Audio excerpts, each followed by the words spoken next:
Ever get stuck with starting a project? Well, we're talking about how to get started with getting started here on The Journey.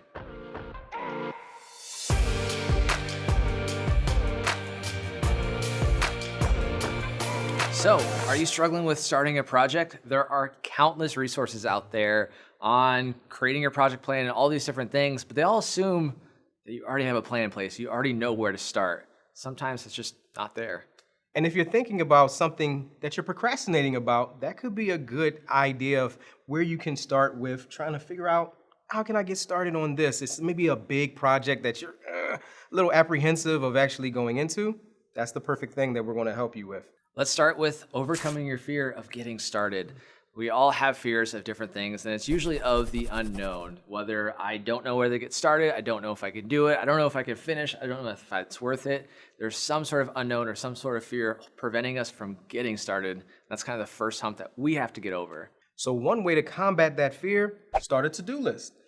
Don't have a long drawn out list of so many things that you have to do, but start in little chunks. Have a couple of things there. When you can check those off, you get that momentum and that sense of accomplishment to continue going through that process. And then by the end, you're done. Right. Projects are projects, right? They're going to take a ton of time. And if you go out and say, I need to do all these things with this project, it's going to be overwhelming. You have to lay the brick by brick, one by one, until you build that wall or build that house or whatever you're doing, and you have the final thing. So you break those down into little task lists and start going off maybe some of the easy ones, get those small wins. They'll start to just have that domino effect. And by the time you know it, your project's done. So first, develop your broad ideas into a tangible plan. Gather all the tools and resources you're going to need for this project. Set goals and targets, and we'll talk about that a little bit later on in this episode, and then begin. And the initial pre-planning can just start with pen and paper. Or if you're more tech savvy, you can use an application on your computer or your cell phone. But the first couple of hours really need to be dedicated to just getting that initial thought down on paper. Then once you have all those ideas and tasks out, you want to really organize your project and lay it out in a sense where you know what to do next and then next and then next. And it's important to have all those cogs in the big machine of what you want to do all laid out. So think ahead. What are you going to need in order to get from the beginning to the end of that project? There are lots of different websites out there that help you manage your project. Trello is a super popular one. I personally use Asana for a lot of my task management. There's templates with either one to where if you don't know how to best set up this project, it'll kind of lay it out for you and you just put your cogs into the machine and then go from there. Next, set goals for your project. Now, I like to think of this as reverse engineering. Think about the end. Think about where you want to finish your results and the steps that you need to then work backwards in order to get to where you want to end up. Absolutely. Goals are crucial, especially with project planning. It helps keep everyone accountable. I really like to use the SMART methodology. It's an acronym that you can use to break down whatever your goal is and help you achieve it. So breaking it down, S stands for specific. What is that specific goal that you are trying to achieve?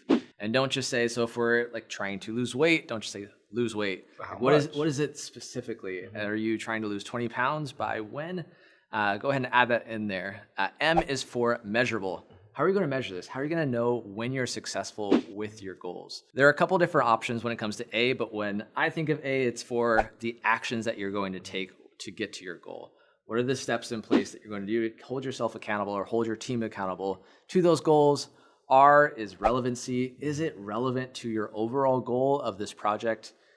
T, timeliness. When do you want to actually achieve this goal by and when? Super important because you don't want to just say, whenever we get to this project, it'll be done, because it never ends up happening. You procrastinate. There's no accountability at the end of the day. So that was a quick overview of SMART goals. There's lots of resources out there that'll kind of dive a little bit deeper into it, but it's an easy way to help keep yourself on track. Next, you want to solidify your methodology. Now, those of us that work in the tech industry are familiar with this, but if you're not, it's just a way that you can go about working that increases your efficiency and make sure that you're staying laser focused on what you want to accomplish. Yeah, so a couple popular ones, especially when it comes to team, are the Agile and Scrum methodology. But if you're on your own, just running this project yourself, I probably would recommend just the waterfall methodology. This makes it super easy of I do this, then I do this, then I do this, and then I do this. Just kind of going down the line until you're at the end of the waterfall and your project is complete. So if you've done all that, you've laid a great foundation to actually get your project started and finished. Right, that's the important part. Well, we hope you like this video. Make sure you give this video a like, add a comment below your favorite way to start a project. And make sure you subscribe to our channel and ring the bell so you're notified when we have fresh new content coming out. This is The Journey. See you next time.